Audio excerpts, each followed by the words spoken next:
If he wanted to bend one of them, then it was the first to extend itself, and if he finally succeeded doing what he wanted with his limb, in the meantime all the others, as if let free, moved around in an excessively painful agitation.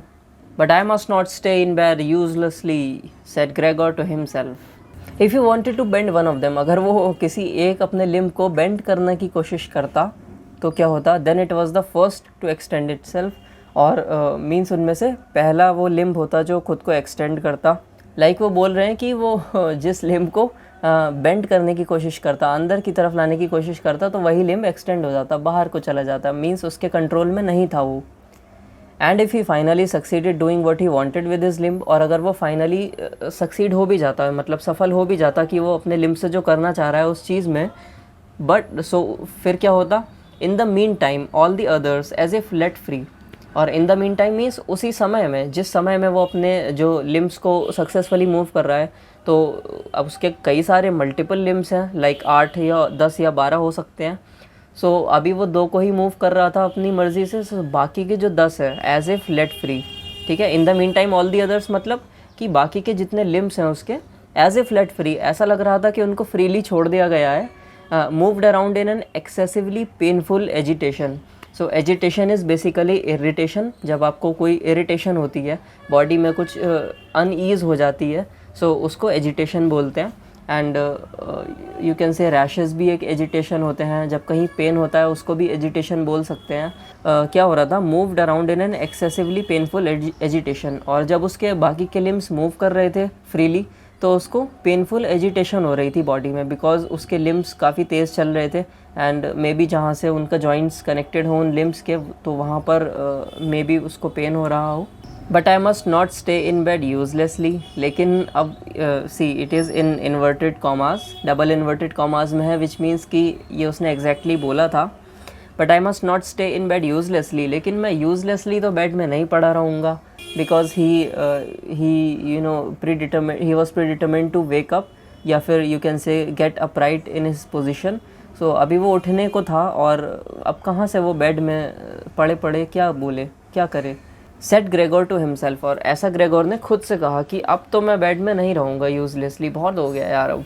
Eight first he wanted to get out of bed with the lower part of his body, but this lower part, which by the way he had not yet looked at and which he also couldn't picture clearly, proved itself too difficult to move. अब at first he wanted to get out of bed, अब पहली बात तो वो bed से बाहर निकलना चाहता था, सिंपल है, but with the lower part of his body, उसकी जो बॉडी का लोअर पार्ट था उसके सहारे से वो बेड से उठना चाहता था, लाइक कि वो अपने लोअर पार्ट को किसी तरह मूव करे और वो बेड से निकल के खड़ा हो जाए। बट दिस लोअर पार्ट, अब ये लेकिन ये जो लोअर पार्ट है उसकी बॉडी का, अगेन हमारे पास एम डैशेस का सामना हुआ। सो ठीक है, इसको अभी देखते हैं कि क्या है, एम डैशेस के बाद पढ़ते हैं directly. But this lower part proved itself too difficult to move, लेकिन इसका जो लोअर पार्ट था ये बहुत ज़्यादा डिफ़िकल्ट हो रहा था मूव करना। प्रूव्ड इटसेल्फ मीन्स कि उसने मूव करने की कोशिश की, मूव करके देखा, but it was very hard to move, उसके लिए मूव करना कुछ ज़्यादा ही मुश्किल था ये। ओके चलो अब एक्स्ट्रा इन्फॉर्मेशन भी देख लेते हैं कि क्या बोली थी उन्होंने। विच बाय द वे, ठीक है, तो जो बाय द वे मतलब लोअर पार्ट की बात हो रही है अभी। सो उसकी बॉडी का जो लोअर पार्ट था, बाय द वे बता रहा है writer, he had not yet looked at and which he also couldn't picture clearly, और जो उसकी बॉडी का लोअर पार्ट है, बोल रहे हैं बाय द वे उसने अभी तो देखा नहीं था, बिकॉज वो अपनी गर्दन ही ऊपर नहीं उठा पा रहा था सही से। सो उसने अभी तक सही से देखा नहीं था या पूरी तरह से देखा नहीं था। And which he also couldn't picture clearly, और उसका जो लोअर बॉडी पार्ट था वो उसको क्लियरली पिक्चर भी नहीं कर पा रहा था, बिकॉज देखा ही नहीं था, और वो वर्मिन भी पहली बार बना था। सो यू कैन से कि उसको पता नहीं था अभी अपनी फुल एनाटमी के बारे में, जो उसकी पूरी बॉडी स्ट्रक्चर है उसके बारे में सही से पता नहीं था। लाइक यू कैन से कि अगर किसी कार ड्राइवर को और आप किसी कॉकपिट में बैठा दो किसी एयरप्लेन में, so he will not be able to drive, वो कहाँ से चलाएगा। यही सेम चीज़ उसके साथ हुई। लाइक उसको सडनली एक कार से उठा के कॉकपिट में बैठा दिया, तो कहाँ से उसको सब कंट्रोल्स मालूम होंगे कि उसके बॉडी में क्या क्या लगा है या किस तरह से कंट्रोल करना है, जैसे कॉकपिट में थाउजेंड्स ऑफ बटन्स होते हैं। So I hope you can relate with that example. The attempt went so slowly.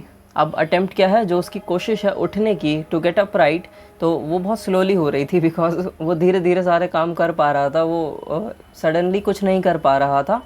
And जो उसका अटेम्प्ट था उठने का, इट वाज वेरी स्लो. बहुत धीरे धीरे वो प्रोग्रेस कर रहा था कि चलो इस तरह से उठने की कोशिश करते हैं, चलो ये ट्राई करते हैं, चलो वो ट्राई करते हैं. So he was trying out different tactics, different techniques to get up, but he was unable to do that till yet. अभी तक तो नहीं उठ पाया है वो, मे बी आगे उठ जाए. सो स्टोरी में देखते हैं. When, having become almost frantic, he finally hurled himself forward with all his force, and without thinking, he chose his direction incorrectly and he hit the lower bedpost hard.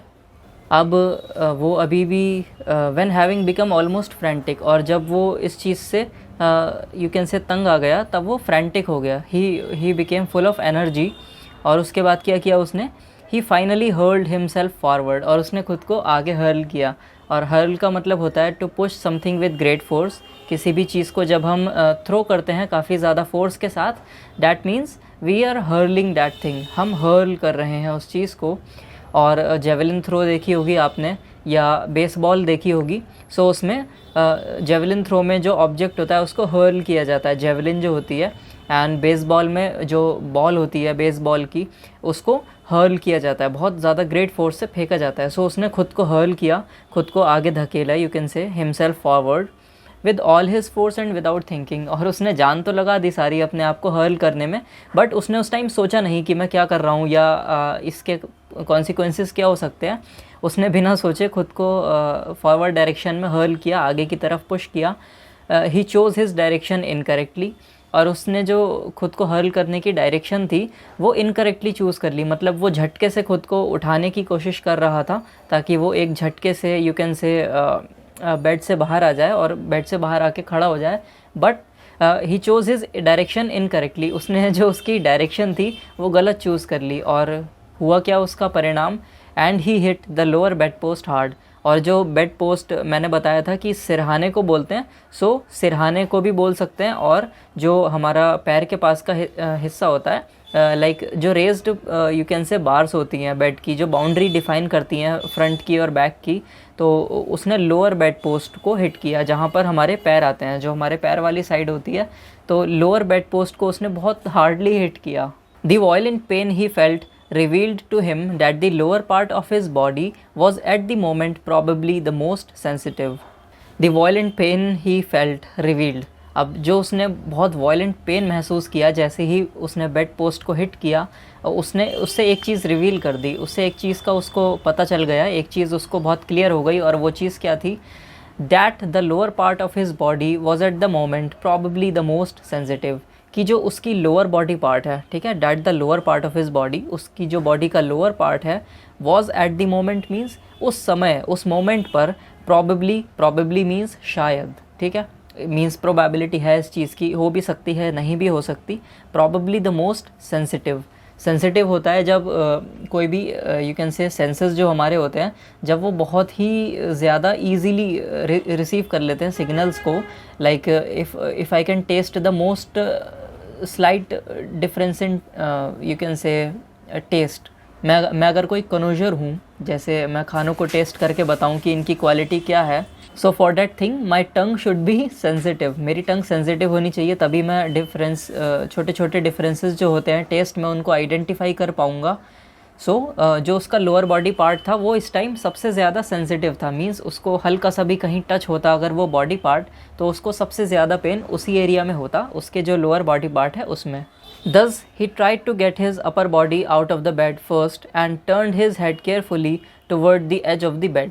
Thus, और फिर उसने क्या किया, he tried to get his upper body out of the bed. उसने अपनी पहले सोचा कि अपर बॉडी को बेड से हटा लूँ, फिर उसके बाद लोअर बॉडी का सोचेंगे. और जब अपर बॉडी एक बार बाहर आ जाएगी बेड से, तो उसके बाद लोअर बॉडी भी हम ले ही आएंगे, कोई ऐसा बड़ी बात नहीं है. सो उसने क्या किया, and turned his head carefully toward the edge of the bed. और उसने अपना जो सर था, ठीक है, उसका जो हेड पोर्शन था, उसको धीरे धीरे केयरफुली बेड के एज पर ले गया, बेड के किनारे पर ले गया.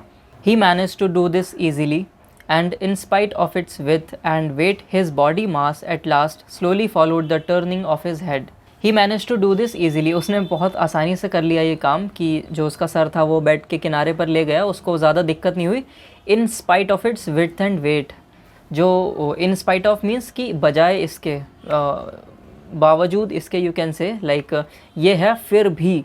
सो in spite of its width and weight, हमें पता है कि वो वर्मिन में चेंज हो गया है और उस वर्मिन का वेट बहुत ज़्यादा है और उसकी जो विड्थ है, चौड़ाई है उस कीड़े की जो अभी ग्रेगोर सामसा बना हुआ है, सो उसकी वेट और विड्थ बहुत ज़्यादा है. एंड ह्यूमनली पॉसिबल नहीं है उसके लिए कि वो ये खुद का वेट कैरी कर पाए बहुत, यू कैन से इफेक्टिव मैनर में. और उसको एक्स्ट्रा एफर्ट, एक्स्ट्रा अपनी तरफ से एनर्जी लगानी पड़ रही थी छोटे छोटे काम करने के लिए भी. बट इस बार क्या हुआ, in spite of its width and weight, his body mass at last slowly followed the turning of his head. और एट लास्ट मतलब आखिरकार उसका जो बॉडी मास था, पूरी बॉडी का जो वेट था उसका, स्लोली फॉलोड, उसने स्लोली फॉलो किया. क्या फॉलो किया? The turning of his head.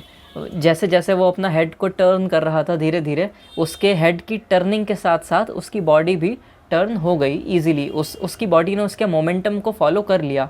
उसको कोई एक्स्ट्रा एफर्ट नहीं लगाना पड़ा बाकी की बॉडी को रोटेट करने में और यू कैन से एज पे मूव करने के लिए. बट उसने क्या किया, अपना सिर्फ हेड मूव किया और उसके बाद उसकी बॉडी पूरी उसको फॉलो करने लगी. But as he finally raised his head outside the bed in the open air, he became anxious about moving forward any further in this manner, for if he allowed himself eventually to fall by this process, it would take a miracle to prevent his head from getting injured. अब थोड़ा लंबा sentence है but कोई नहीं, छोटे छोटे टुकड़ों में करके पढ़ेंगे और इजीली समझ जाएंगे कि क्या बोल रहा है writer. But as he finally raised his head outside the bed in the open air, लेकिन फाइनली जब उसने अपने हेड को रेज़ किया, अपने सर को ऊपर उठाया, आउटसाइड द बेड, बेड के बाहर, मतलब कि मान लो ये बेड की एज है और उसका हेड यहाँ पर है, तो हेड को उसने बेड के एज से बाहर निकाल लिया. मींस कि अब वो ओपन एयर में है, इन दी ओपन एयर, अब हवा में है उसका हेड, ना नीचे उसके बेड नहीं है कि बेड का सपोर्ट ले ले अगर गिरे तो. He became anxious about moving forward, वो एंक्शस हो गया, थोड़ा सा चिंतित हो गया, थोड़ा परेशान हो गया, थोड़ा घबरा गया. किस बात को लेकर? About moving forward any further in this manner, कि ठीक है कि और आगे नहीं बढ़ सकता वो. अब उसने एनफ सर बाहर निकाल लिया था अपना कि अगर वो और निकालता तो शायद धड़ाम से नीचे गिर जाता. सो इसी वजह say about moving forward any further means कि जितना फॉरवर्ड, अब जितना आगे बढ़ गया उसके और आगे ना बढ़े, ठीक है, not any further. In this manner, और जिस तरह से वो बढ़ रहा है, इन दिस मैनर मीन्स कि जिस तरह वो सरक के या किसी भी तरह अपने हेड को टर्न करके वो बेड के एज पर आ तो गया था अब, और एज से भी बाहर निकल गया था थोड़ा सा, लेकिन अब वो और नहीं करेगा because he is afraid of getting, you can से getting injury because he could fall, और अगर गिरता तो चोट बहुत बुरी लगती. अब आगे लिखा है, ठीक है हमने यहाँ तक पढ़ लिया था मैनर तक. For if he allowed himself eventually to fall by this process, और अगर वो खुद को अलाउ करता, कि इवेंचुअली मीन्स आखिरकार, अंततः, फाइनली, और इवेंचुअली और एट लास्ट दोनों इंटरचेंजेबल वर्ड्स हैं बट थोड़ा सा डिफरेंस होता है उनकी मीनिंग्स में. बट इवेंचुअली का मतलब होता है अंततः, आखिरकार. ही फॉर इफ़ ही अलाउड मतलब कि यू कैन से कि अगर उसने अलाउ कर दिया होता खुद को eventually to fall by this process, कि वो जैसे सरक के बेड से बाहर निकल रहा था, अगर वो ऐसा करते टाइम या ऐसा करते दौरान अगर वो गिर जाता, सो क्या होता? It would take a miracle to prevent his head from getting injured. तो एक मिरेकल ही है, एक यू कैन से चमत्कार ही है जो उसे बचा सकता था फिर इंजर्ड होने से, ठीक है. फिर उसको इंजर्ड होने से, उसको चोट लगने से कोई नहीं बचा सकता था एक्सेप्ट अ मिरेकल. तो मिरेकल होना तो कोई प्रोबेबल बात है नहीं, it is nearly impossible to be having a miracle daily. एक मिरेकल ही लगता उसको चोट लगने से बचाने के लिए, अगर वो इस तरह से ही बेड से बाहर सरकता रहता जैसे वो अभी सरक रहा था. And at all cost he must not lose consciousness right now, और उसको हर कीमत पे अभी जो उसकी कॉन्शियसनेस थी वो बचा के रखनी है. उसको अनकॉन्शियस नहीं होना, बेहोश नहीं होना, या अपना यू कैन से आपा नहीं खोना, ठीक है. तो उसको जो उसकी कॉन्शियसनेस थी, जो उसका होश था, वो संभाल के रखना था ताकि वो कॉन्शियसली यू कैन से उठ सके बेड से और बिना चोट लगे वो आगे बढ़ सके. He preferred to remain in bed, उसने प्रेफर क्या किया, prefer means to choose one thing over another, मतलब जब आप किसी चीज़ को प्रेफरेंस देते हो तो आप उस काम को पहले करते हो या उस पर्सन को आप ज़्यादा इंपॉर्टेंस देते हो जिसको आप प्रेफर करते हो. So preference is you can say your choice, your list of choices, और उसमें से जो सबसे पहले है वो मोस्ट प्रेफर्ड होगा. तो he preferred to remain in bed, मतलब कि उसकी जो प्रायोरिटी थी, उसने जो प्रेफर किया वो बेड में रहना ही सही समझा उसने. Getting stronger, step by step. The clock is ticking, but there's no time for me. I've been flying from town to town.